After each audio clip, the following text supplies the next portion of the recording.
اکٹھی ہوئی. اب ہم نے سب یہ جو ہمارے سینئر بزرگ یہاں پہ کھڑے ہیں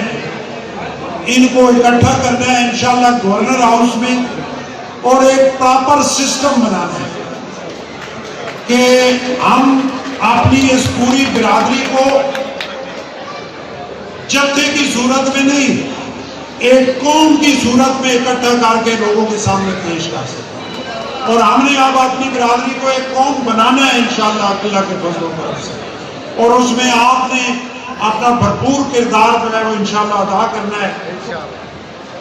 اور آخر میں اس اپنے کنونشن کے حوالے سے پوری برادری کی طرف سے اپنی فورسز کو, پاکستان آرمی کو, اپنے سپہ سالار سید عاصم منیر صاحب کو,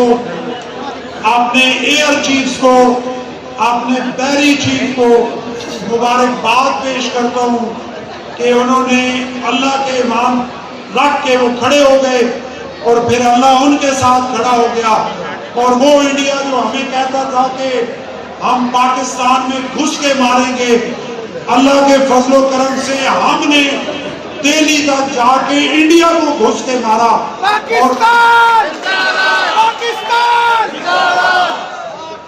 اور ان میں اتنی جرأت نہیں ہوئی کہ جن رافیل پہ انہیں بڑا گھمنڈ تھا, جب پہلے ان کے رافیل گرے اور دوسرے دن دیکھیں میں کیوں کہتا ہوں کہ ہمارے آرمی چیف کا اللہ پہ ایمان تھا, انہوں نے جو بھی کیا اللہ اور اللہ کے رسول کے راستے کے مطابق کیا. اللہ نے تمہیں کہا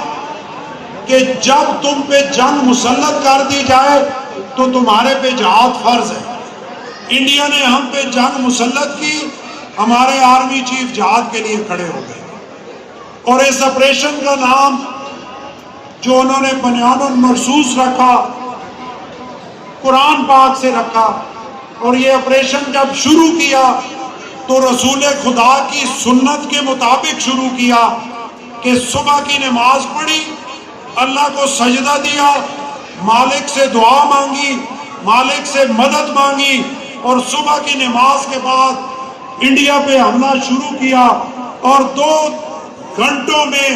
بلیے کو نیست و نابود کر دیا.